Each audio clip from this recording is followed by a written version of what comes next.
현재 환율이 1,400원을 넘었죠. 올해 초부터 벌써 20%가 넘게 올랐습니다. 환전해서 미국 주식을 투자해야 되나 고민되시죠? 킹달러 시대에 우린 어떻게 투자해야 되는지 해결책을 찾아보겠습니다. 연도별 환율 평균을 볼게요. 2013년도만 하더라도 1,095원, 그렇게 높지 않은 상태였는데요. 그 뒤로 보더라도 1,100원대였습니다. 과거 9년 동안 2022년을 제외하고 평균을 계산해보면 1,129원인데요.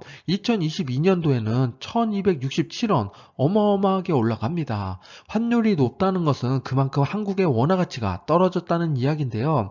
달러보다 원화의 매력이 점점 내려가고 있습니다.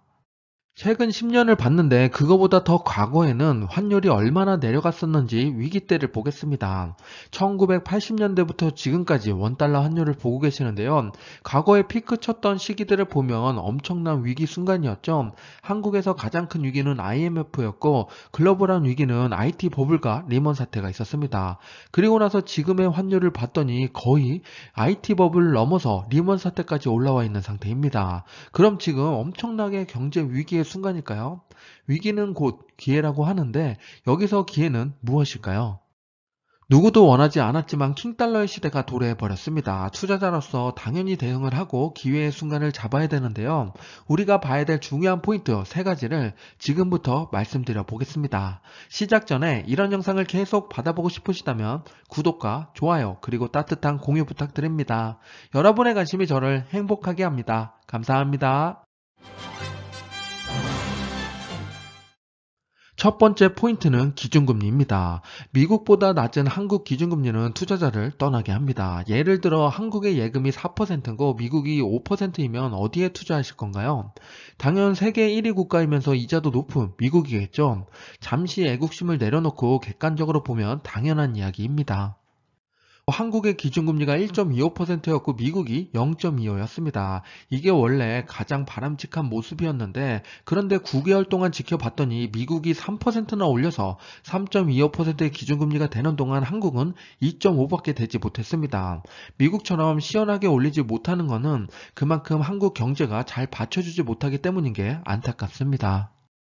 지금 한국이 미국처럼 자이언트 스텝을 강행한다면 개인과 기업의 대출 때문에 큰 고통을 겪게 될 겁니다. 한국의 체력이 얼마나 잘 버텨줄지 짐작하기 어렵기 때문에 함부로 금리 인상을 시원하게 못하는 계기가 되는 거죠. 반면에 미국은 자이언트 스텝을 3번이나 할 수 있었던 건 고용이 안정적이고 체력이 받쳐주기 때문에 그들만이 할 수 있었던 선택입니다. 자기들만 살겠다고 자국주의적인 성격이 강한 결정인데요. 뱁새가 황새 쫓아가다 가랑이 찢어진다는 속담이 있듯이 우리는 뱁새가 아닌 황새의 등에 탑승하는 건 어떨까요? 두 번째 포인트는 기업의 이익입니다. 강달러에는 수출을 많이 하는 기업들은 수익이 감소하고 주가 또한 하락할 수밖에 없는데요. 간단히 예를 들어 볼게요. 애플이 아이폰을 한국에 판매한다면 한 100만 원에 판매를 했다 보겠습니다. 이걸 고스란히 원화로 가져가진 않죠. 환전을 해서 가져갑니다. 예전같이 1100원 정도의 환전을 했다면 909달러의 매출이 지금 애플에 꽂히게 되는 건데 현재 환율이 1400원이 넘었죠. 그렇다는 건 702달러에 환전한다는 겁니다. 그러면 매출이 23% 감소하는 건데 원자재가나 이런 건 다 동일하기 때문에 순수익에서 깎일 수밖에 없습니다. 그래서 애플과 테슬라 같은 기업들은 판매가를 높이는 작업들을 하고 있는 거죠. 그럼에도 불구하고 지금 실적이 좋지 않을 거다. 이런 염려 때문에 주가가 많이 하락한 거고 미리 선반영이 되어 있습니다. 3분기 실적 발표 또한 중요한 변수가 될 거지만 우리는 지금 여기서 중요하게 봐야 될 건 이렇게 꺾여서 지금부터 안 좋은 거 아니야가 아니라 이미 환율은 올랐고 기업의 실적은 어느 정도 반영되어 있으니까 여기서부터 우리는 다른 시각으로 봐야 됩니다. 이미 판매가도 다 높여놨다면 이제 환율이 떨어진다면 기업의 이익은 반대로 올라갈 수밖에 없습니다. 주가 또한 그때는 올라가겠죠. 그래서 우리는 지금의 시점에서 저점에서 어떻게 활용하느냐 이게 중요한 포인트입니다. 강달러 기조가 지금 단기간에 일어난 게 아니라 연초부터 꾸준히 올라왔던 산물이죠. 그렇기 때문에 우리는 과거 2분기 실적도 비교해 봐야 됩니다. 작년 대비 올해 매출을 봤더니 모든 기업이 상승을 했죠. 메타 플랫폼만 보합 수준이었습니다. 그런데 순이익은 모두같이 하락을 합니다. 마소만 잘 유지하는 수준이고 모두같이 순이익이 깎였죠. 이게 강달러뿐만 아니라 원자재가 상승 그리고 인건비 상승 때문에 같이 이런 악영향을 받았던 건데요. 그런데 우리가 여기서 여기서 중요하게 봐야 될 건 3분기도 당연히 떨어질 수밖에 없다고 생각하는 게 아니라 3분기에도 추가 하락은 있겠지만 기업들은 어떤 행보를 하고 있냐 이걸 봐야 됩니다. 2분기와 다르게 3분기에 나오고 있는 얘기 중에 하나가 마이크로소프트는 직원을 1,800명 감축을 합니다. 메타랑 구글도 인원 감축을 10%씩 한다고 이야기하죠. 이렇게 기업들은 다양한 방면으로 이익을 높이기 위한 작업들을 하고 있습니다. 그렇기 때문에 3분기에 어떻게 방어하느냐 실적 발표를 중요하게 봐야 됩니다. 세 번째는 안전자산입니다. 장단기 금리가 역전되면 경기 침체가 찾아온다고 실제로 과거 사례를 보면 역전된 다음에 경기 침체가 왔습니다. 지금 현재도 역전되어 있는 상태라 사람들이 많이 위험하다고 생각하고 있는 거죠. 이런 이야기가 펴져 있는 상황에 여러분은 어떤 자산을 갖고 싶은가요?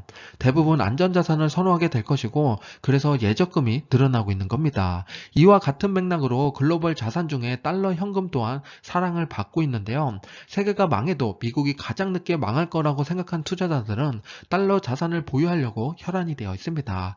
그래서 더욱 강달러 기세가 이어지고 있는 거죠. 우리 또한 일부 자산을 자산 배분 차원에서 달러 자산을 갖고 있는 게 좋을 수 있습니다.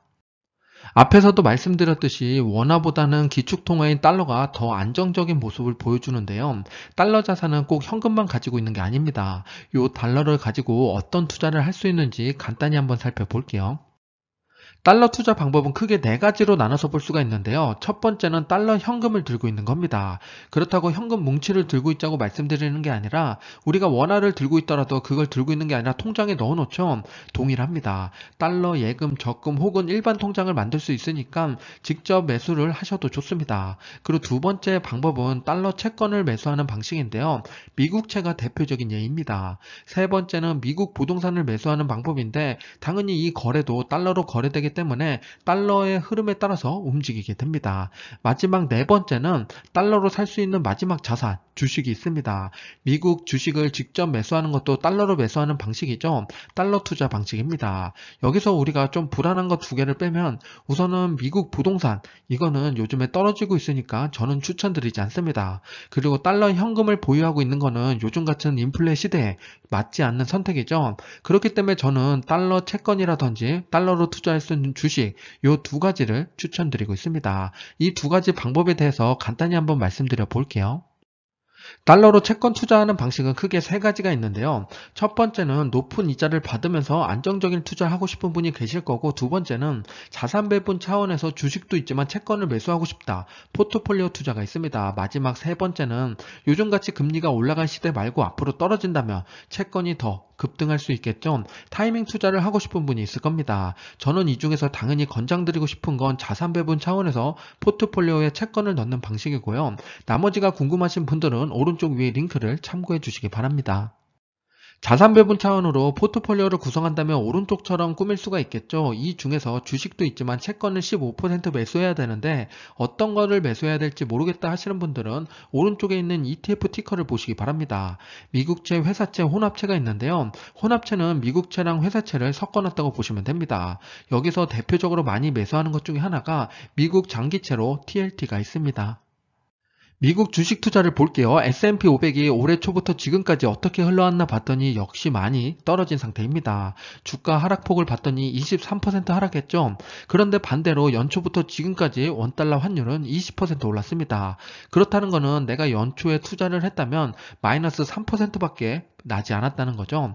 달러가 올라가면서 이걸 상쇄해줬다는 효과가 일어나는 거고, 아마 미국 주식을 1년, 2년 이상 투자하신 분들은 생각보다 내 자산이 안 줄었다라고 생각하실 겁니다. 그렇다는 건 강달러를 유지했기 때문이고 미국 주식에 투자하는 장점 중에 하나입니다.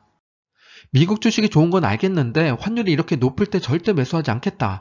1150원 밑으로 내려와야 매수하겠다 하시는 분들 계시죠? 그러면 저환율의 미국 주식은 어땠는지 한번 볼게요. 과거 5년 동안의 원달러 환율인데요. 이때 낮았던 지점 5가지를 뽑아봤습니다. 그래도 흘러가는 차트 중에서 뽑아야 되니까 2018년 1월이랑 그리고 2018년 9월, 19년 6월, 20년 1월, 20년 12월입니다. 1050원에서 1150원까지 있는데요. 이때 미국 주식은 어땠는지 지금부터 보겠습니다.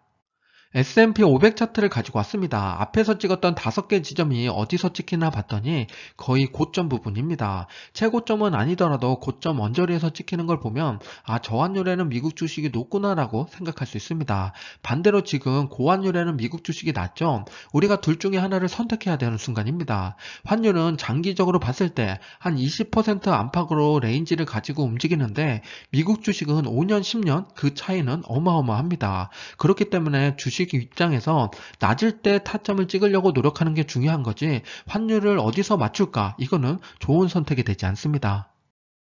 지금까지 환율이 높고 낮음에 따라서 어떤 변화가 있는지 살펴봤는데요. 마지막으로 과거 10년 동안의 원달러 환율을 보면 최저점이 1,007원이었습니다. 그리고 현재 1,428원까지 올랐죠. 정말 지긋지긋한 환율입니다. 우리는 이 환율을 보면 잘 손이 안 나가는 게 사실이죠. 하지만 우리는 환율을 보고 투자하지 않습니다. 기업의 가치를 보고 투자해야겠죠.